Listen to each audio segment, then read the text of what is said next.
Okay, this is lecture number 2, prologue lecture number 2 for astronomy. Take a look at this part of the sky. Do you recognize this constellation? You probably should. It's one of the more familiar ones. It is the constellation of Orion. And recognizable is the Belt of Orion, these 3 stars here. And we have one arm of Orion the Hunter over here, another arm here, a leg here, a leg here, and the Sword of Orion, which includes the Orion Nebula. Could be a dagger, I guess. And so, how do we locate stars in the sky as we see it? Well, one way is to identify constellations like this, group of stars, and identify them with figures so that they're readily recognizable in the sky. In this case, we have the constellation of Orion. And as I said, the arms and the legs and the dagger appears the club, which you can't see. This red star is Betelgeuse, and this bright blue star down here is Rigel. And Orion has a animal here that he's about to... Actually, do you recognize this constellation here for this animal? It is indeed the Pillsbury Doughboy. So, little known fact on that one. Here's the constellation of Orion and the stars. Here's how we might identify it with the figure. When you have a constellation like this, one way to identify the stars is to say that the brightest star in that constellation, we'll designate that as alpha, and the second brightest as beta, and gamma, eta, delta, zeta, kappa, etc. through the Greek alphabet. But alpha and beta being the 2 brightest in this constellation. So that would be one way to identify a star in the sky. Find the constellation, find the brightest one within that constellation. In this particular case, Betelgeuse is designated as Alpha Orion, and Betelgeuse is designated as Alpha Orion, as the brightest star in the constellation of Orion. In fact, Betelgeuse is not the brightest star in the constellation of Orion. Rigel is, but they're very close in brightness, and I think the redness of the star Betelgeuse has given it that indication that it is a more famous star. But it's bright because Betelgeuse is a very large star, and it's relatively close to us, and hence it appears bright. Whereas Rigel is a brighter star, but it's further away, as it appears to us just almost the same brightness as Betelgeuse. As we look at the constellation in the sky, what we're seeing is a 2-dimensional image above us, which we can imagine to be on a sphere of the sky. And so we imagine that we have these bright objects, and as they look to us, they're in the same part of the sky. But the reality is that these bright objects, these stars, are probably and most likely not anywhere close to each other in the universe.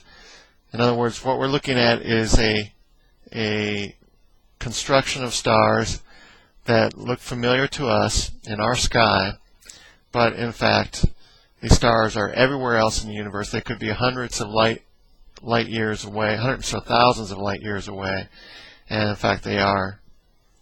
So as we look at the constellation of Orion, we again see that the Alpha Orion, Betelgeuse, is relatively close to us. The Rigel could be very far away, and in fact is.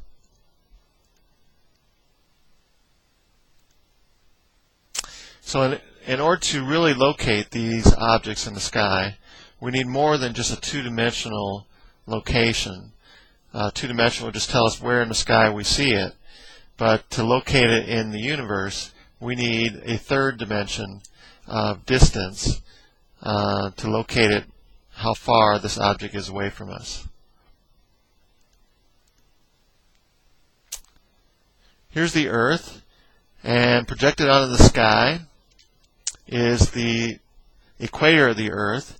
As we make that concentric with the equator of the Earth, that projection, we call that projection the Celestial Equator on this two-dimensional image of the sky.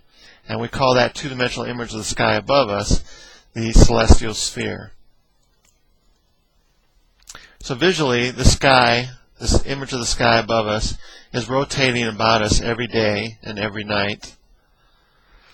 All the planets and the moon appear to move 360 degrees per day, which would be 15 degrees per hour, which would be 1 degree every 4 minutes.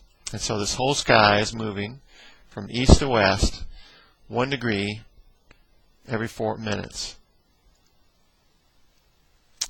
Hence, something that is half degree wide, like the moon, would appear to move its own diameter every 2 minutes. In fact, when you see the full moon out there, it is actually moving its whole diameter every 2 minutes. That's something that is very perceptible unless you're looking at the moon through a telescope and you can see it starting to move across your telescopic screen. Same thing with the sun. The sun is a half a degree wide, and as it moves through the sky, it is moving its width, its diameter, every 2 minutes. Why is the sky moving? To us, it seems like the whole sky is moving in relation to us, because we seem to be stationary. The reality is that the whole sky is basically stationary, and the Earth is rotating in the opposite direction towards the east, and the net effect is that we see the whole sky make one complete rotation every day, every 24 hours, as the Earth is actually making the rotation on its axis once around every 24 hours. So the point on the sky that is directly above the Earth's axis, above the Earth's geographical North Pole, the North Pole of the Earth, would appear to be stationary in the sky, because as the Earth is turning on its axis, that point is just kind of wobbling around at that same point. And the closest star to that point is Polaris, the North Star. So if we were to take a time-lapse picture of the sky, we would see that over time all the stars would seem to be rotating around that point in the sky, and we'll look at pictures similar to this one right here. So since the Earth's geographic North Pole, Polaris, is almost stationary in the sky, it will appear stationary in the sky over the course of time. The altitude of any object in the sky is defined to be the angular distance from the horizon to the object. So as you measure an angle from the horizon up to the object, you are measuring its altitude. For Polaris, it turns out that the altitude of Polaris, the North Star, is actually equal to the observer's local latitude. Because think about it. Polaris is right above the North Pole, right above 9 degrees north latitude for the Earth. That if you were to stand at the North Pole, Polaris would be right at your zenith. It would be right above your head. And so if you were to measure from the horizon to Polaris, you would measure 90 degrees straight up, and in fact your latitude would be 9 degrees north. On the other hand, if you were to travel to the equator, you would, and you look north, you would see Polaris right on the horizon. It would just be barely on the horizon, almost setting, but it'd be right there on the horizon. And so its altitude would be 0 degrees. It'd be right there on the horizon, no angle from the horizon. And in fact, your local latitude would be 0 degrees. You'd be at the equator.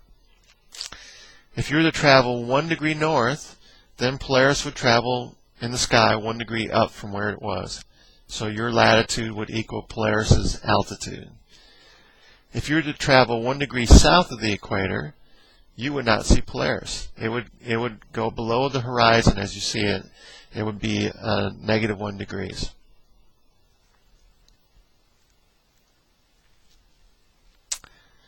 Take a look at this celestial sphere. If we were to project onto this sphere our version of longitude, which on the celestial sphere we call right ascension, and we measure longitude, right ascension on the celestial sphere in terms of hours instead of degrees. We start this measurement from the vernal equinox, the spring equinox, which is the point at which the apparent motion of the sun crosses from the southern hemisphere of the celestial sphere to the northern hemisphere. Happens on or around March 21st. And if we mark this going eastward around the celestial sphere, we go from 0 to 24 hours. So each hour is 15 degrees of angle in longitude, and it measures 1 full day all the way around the celestial sphere. This is rather reminiscent of our time zones of longitude on the Earth. The ecliptic is that apparent path of the sun that the sun makes across the celestial sphere.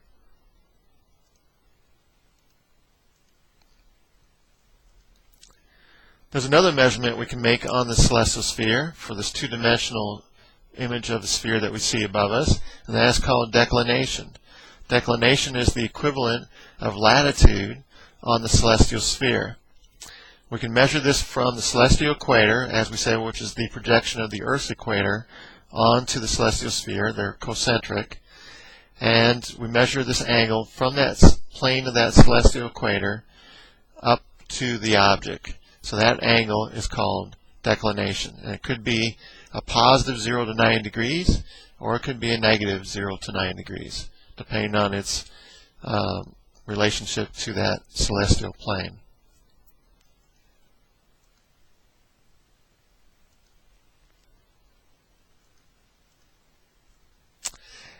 The Earth is tilted 23.5 degrees, and the Earth is spinning on this tilted axis as it revolves around the Sun. So there are times when the Earth's tilt is towards the Sun. There are times when the Earth's tilt is away from the Sun. There are times when the Earth's tilt is perpendicular to the radius to the Sun. And because of these different orientations of the Earth, we have our seasons. In other words, if we were tilted towards the Sun, in terms of the northern hemisphere, we would get the full brunt of the sun's radiation on us, and hence we would get more energy per square area, which in essence gives us our summer season.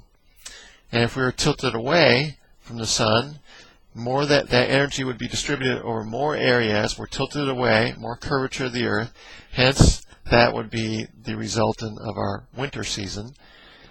As we are turned sideways, we get just the sideways effect of the sun, and that corresponds to the beginning of spring, when on the equinox meaning equal nights and equal day, so on September 22nd or in or around March 20th, March 21st, March 22nd, around those days, all of the Earth gets 12 hours of daylight, 12 hours of night, as the Earth is tilted perpendicular to the area of the sun, and the Earth starts spinning this way.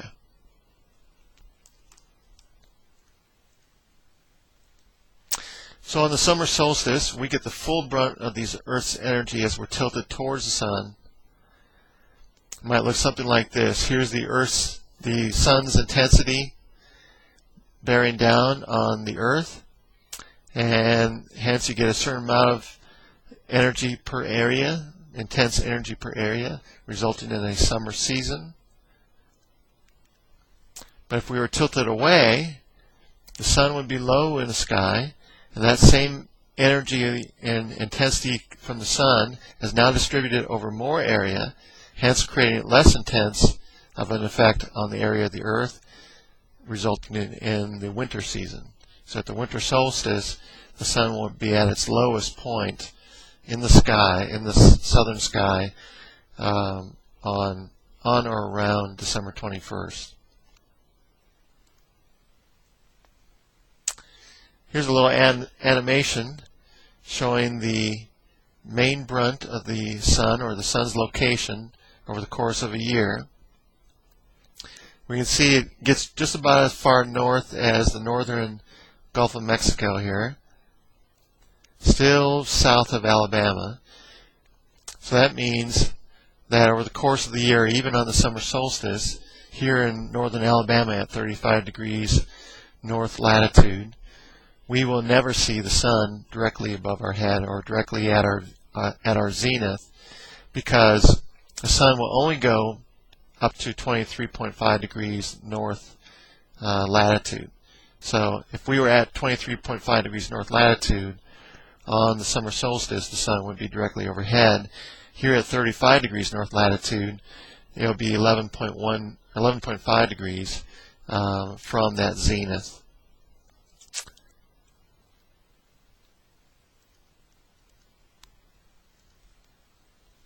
So here's another way to look at it. In the summertime, near the summer solstice on June 22nd, the sun will stay in our sky a long time because we're tilted towards the sun at that moment, and hence the days will be longer. In contrast, at the winter solstice, the sun will be low in the sky, stay in our sky for a lesser time. The days will be shorter. And at the equinox, everybody on Earth has 12 hours of daylight, 12 hours of nighttime, equinox. And that'll be on or around March 22nd or September 22nd. The vernal equinox on March 22nd, the autumnal equinox on September 22nd. So our seasons are due to the Earth's tilt. And the sun in these seasons is going to have its own path in the sky, sun being relatively close to us, so it will move in its own way across the celestial sphere. Its declination will change due to the change of the Earth's tilt in relation to it over the course of the year. Its right ascension will change due to the fact that the Earth is revolving around the sun 360 degrees and 365 days. So the sun will appear to move 1 degree across this background celestial sphere each day over the course of the year as it passes all the way around the celestial sphere in the course of 1 year. The sun has an angular diameter of 1/2 a degree, so each day the sun will move twice its diameter across this background of stars, the celestial sphere.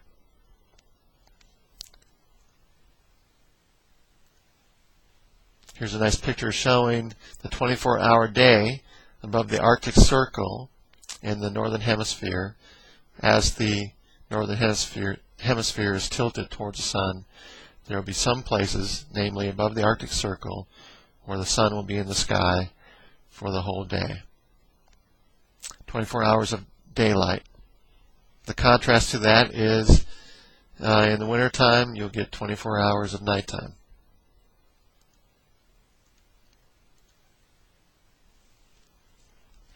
So the sun has an apparent path on the celestial sphere called the ecliptic, and at the summer solstice it will reach its maximum northern point on the celestial sphere.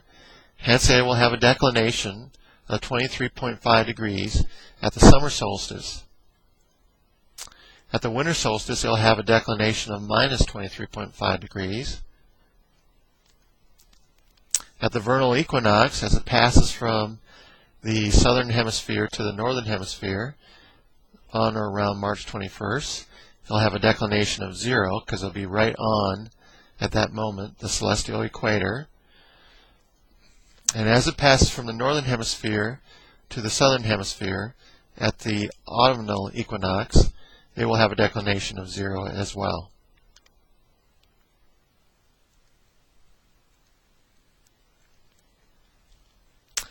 So the Sun is making this movement as we see it across the celestial sphere. That's due to the Earth's rotation on its axis and the Earth's revolution around the Sun. In other words, the Sun's movement is the Earth's revolution. The daily movement of the whole sky is the Earth's rotation. There is an additional movement going on due to the Earth, and that is the precession of the Earth's axis. If we think of the Earth spinning like a top, if you watch the top spin, it's spinning rapidly on its axis, but its whole axis as it's spinning also tends to move and precess. And the Earth is doing the same thing. As it's spinning on its axis real quickly, it is also precessing around.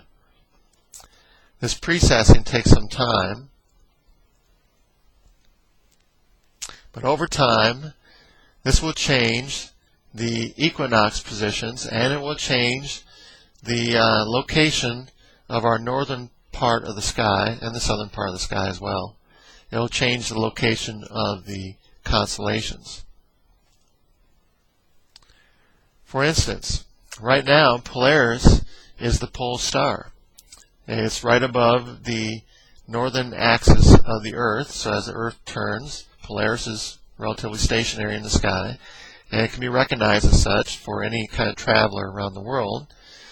But 12,000 years from now, Vega, which is a very bright star, will be the pole star. In other words, because the Earth is precessing, here it's turned towards Polaris right now, but in the course of another 14,000 years, 12,000 years from now, or 14,000 years ago, it would have been in the position where Vega was the North Star. And in fact, 3,000 years ago, the North Star was not Polaris, it was Thuban, a star in the constellation of Draco, and that was a star that the Egyptians used to line up their pyramids towards the north. So the pyramids are perfectly aligned towards north, at least the Great Pyramid is, and it is aligned towards Thuban, not towards our current Polaris.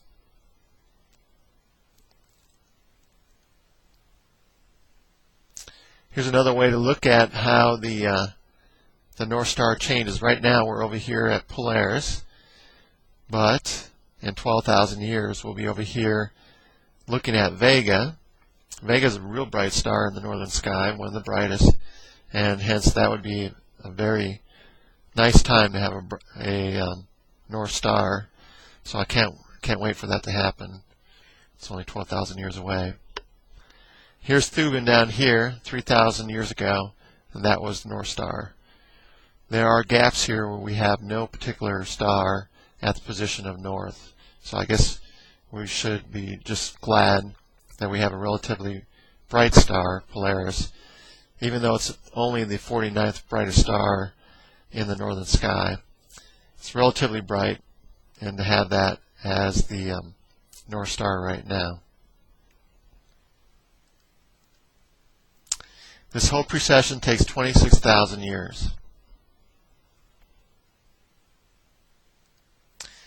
So eventually the constellations that are in the summer season will become constellations that are in the winter season, and vice versa. There actually are 88 constellations, or conglomerates of stars that we make into these figures that we call constellations. Divide the whole celestial sphere into 88 constellations. This is dividing up to 6,000 stars that can be discerned by the naked eye, assuming that you find yourself a real dark place away from city lights so that you can see most of those 6,000 stars. And hence a lot of the constellations that you may not associate with stars become more apparent when you actually get away from the city lights and you can see these patterns emerge.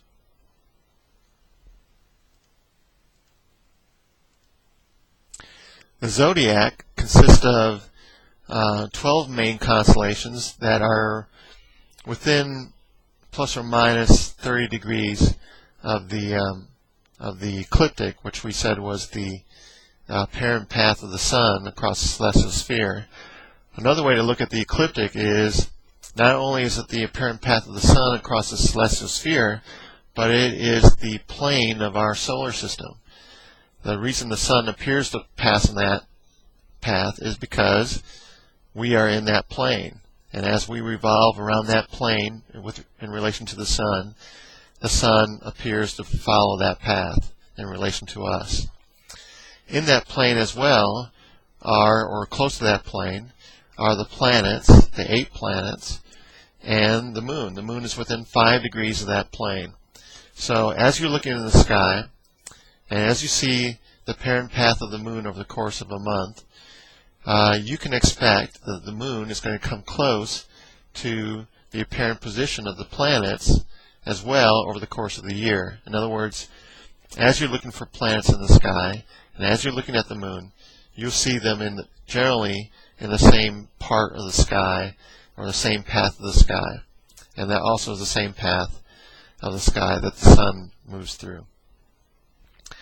So we have these 12 constellations. There used to be 13. Ophiuchus was the 13th constellation. Ophiuchus is the serpent handler in the sky, but now that constellation was demoted. There's 12 constellations, more or less denoting the 12 months of the year. These constellations on the ecliptic are called the constellations of the Zodiac.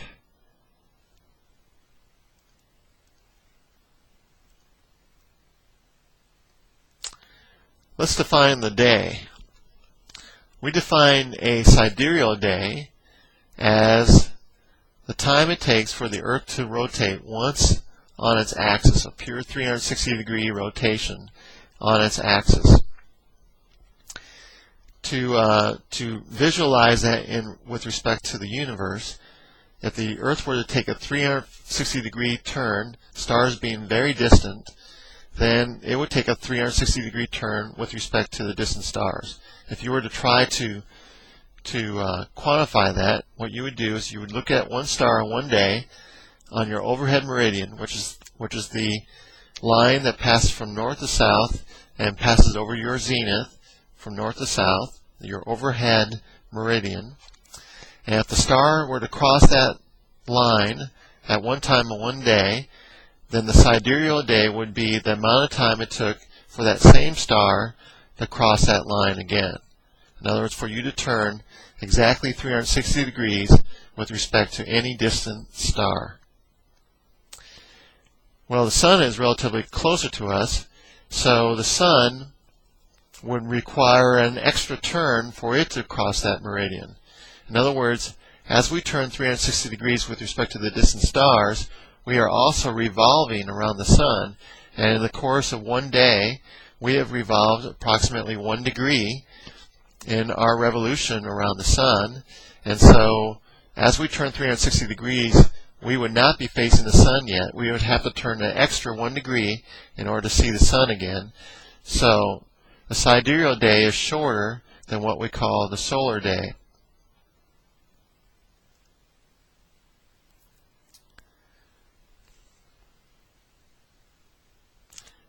Here's one way to visualize that.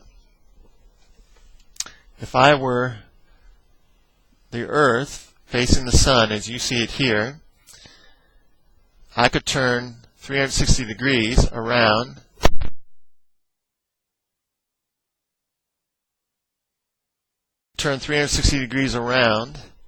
and as I face a distant star, that would be a sidereal day.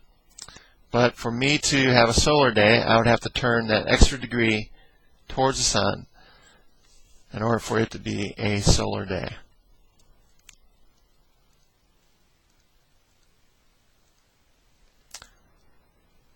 Looks like this. We turn 360 degrees around and then an extra degree to hit the sun.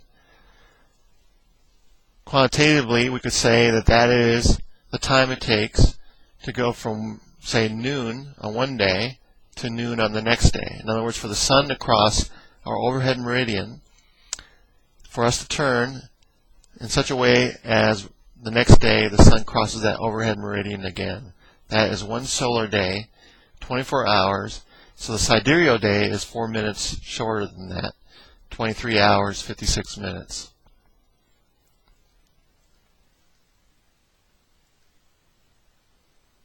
So the solar day is longer than the sidereal day by 4 minutes.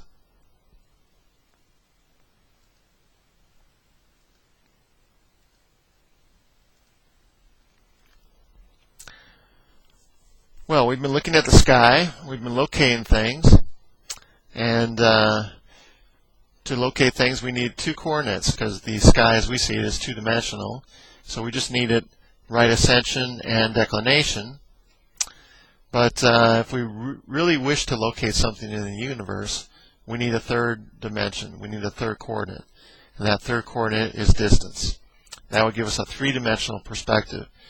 1, 2, 3. We're located in the universe somewhere. Well, how can we measure distance? There are different ways to do that, but the most immediate thought on how to measure distance, at least for relatively close objects, is to use a technique similar to what a surveyor might do. I mean, if we can't really go there, we don't have the means to go to most of these places. In fact, to be honest, the sun is our closest star, but the nearest closest star to us after the sun is Proxima Centauri, which is 4.2 light years away, light traveling at 186,000 miles per second. If it travels for 4.2 years at that speed, it will finally get to our next nearest star, and that's pretty far away. To put that in further perspective, if we said that the Earth and the Sun were 1 meter apart, which is about the length of this picture behind me, if the Earth and the Sun were 1 meter apart, one astronomical unit were the equivalent of 1 meter, then the next nearest star to us, Proxima Centauri, would be located down in Montgomery, Alabama. We're in Decatur. So, we're not going to go there anytime soon. So how do we know how far away is it? How can we make that measurement?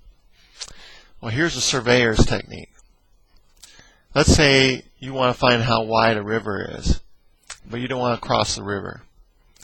So, you locate yourself at position A, and you establish a line of sight to some object across the river, say this tree here. Once you establish that line of sight, you move along the river bank to a new position, let's call it B, establish a new line of sight to that same object. If you measure your length B, which you can because you're the one who moved, and you measure this angle between your original line of sight and your new line of sight and this baseline, you establish yourself a right triangle, and you know two things about that right triangle. You know the baseline distance B, and you know this angle theta. From trigonometry, and you don't need to know this mathematics for the questions, this is extra information, but from trigonometry we would say that the tangent of this angle theta is equal to the opposite side A over the adjacent side B. Distance A over distance B. In other words, distance A is equal to distance B, which we can measure, times the tangent of theta. And theta is something we can measure as well. So we can establish what distance A is by this parallax type measurement.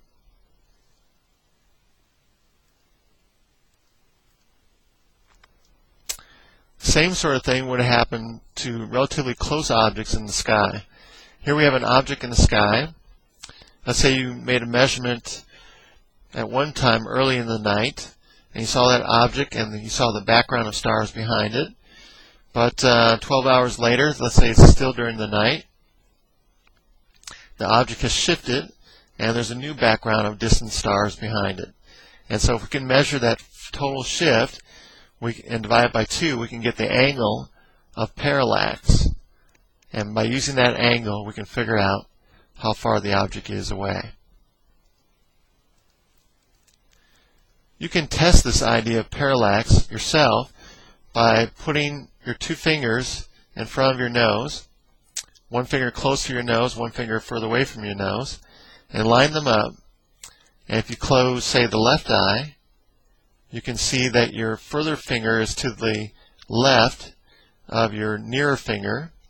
And if you close the right, to the right of your nearer finger, if you close the right eye, you see it shifts to the left.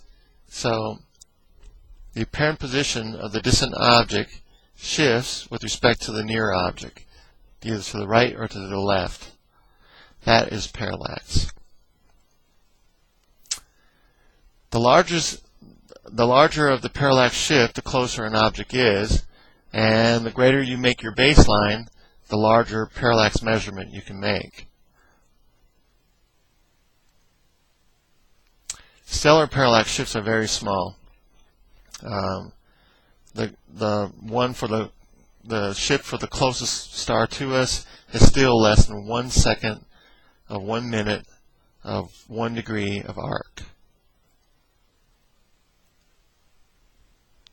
Most parallactic measurements would be made over a 6-month period, so you wouldn't make that measurement over the course of a night. You'd make the measurement over the course of 6 months, so that your baseline position will change from, say, January to July, and hence you would have the diameter of the Earth's orbit as your baseline instead of the diameter of the Earth as your baseline, and that would be much better in order to make an accurate parallax measurement.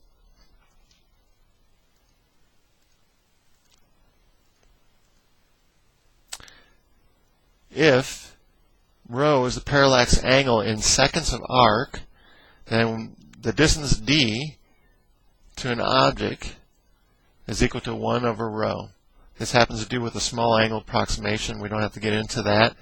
But we define that distance d in terms of what we call parsecs. And we had defined parsecs earlier as being equal to 3¼ light years. So this would be one way to establish distance to a relatively near object in the sky.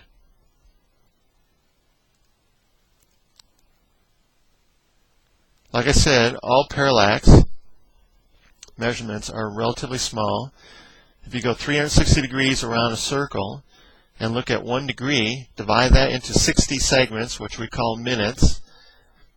So you have 1 minute of arc, and then divide that into 60 more segments, which we call a second. All parallax measurements would be less than that 1 second of arc. So we're talking about a measurement that is incredibly small. As a little story, Aristotle, the Greek scientist, more than 2,000 years ago, had thought that if the Earth were going around the sun, you should be able to measure parallax, and he was thinking correctly. You should be able to measure this shift of objects in the sky, and so he tried to measure those shifts, but visually that measurement is so small that you wouldn't be able to discern that with the human eye. So, concluding that he could not measure parallax, he concluded that the Earth must be the center of all things, and that the Earth could not be going around the sun because he didn't observe parallax.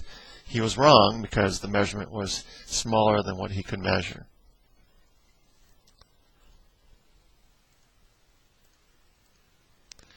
Here's a problem. Let's say a star has a parallax of 0.25 seconds of arc. Then its distance would be 1 over 0.25, or 4 parsecs. There's 3¼ light years per parsec, so 4 times 3.25 is 13 light years. So this star would be 13 light years away. Alpha Centauri is our nearest major star. It's the companion star to Proxima Centauri. It's a very bright star. You can't see it in your sky because it's in the southern hemisphere. But it has the largest parallax of any star, of about 0.77 seconds of arc. 1 over 0.77 is 1.3, so it's 1.3 parsecs away, which is 4.2 light years. Sirius has a relatively large parallax as well, but its measurement is 0.38 seconds of arc, so it is twice as far away. And that's one reason Sirius is still relatively bright, because it's relatively close to us.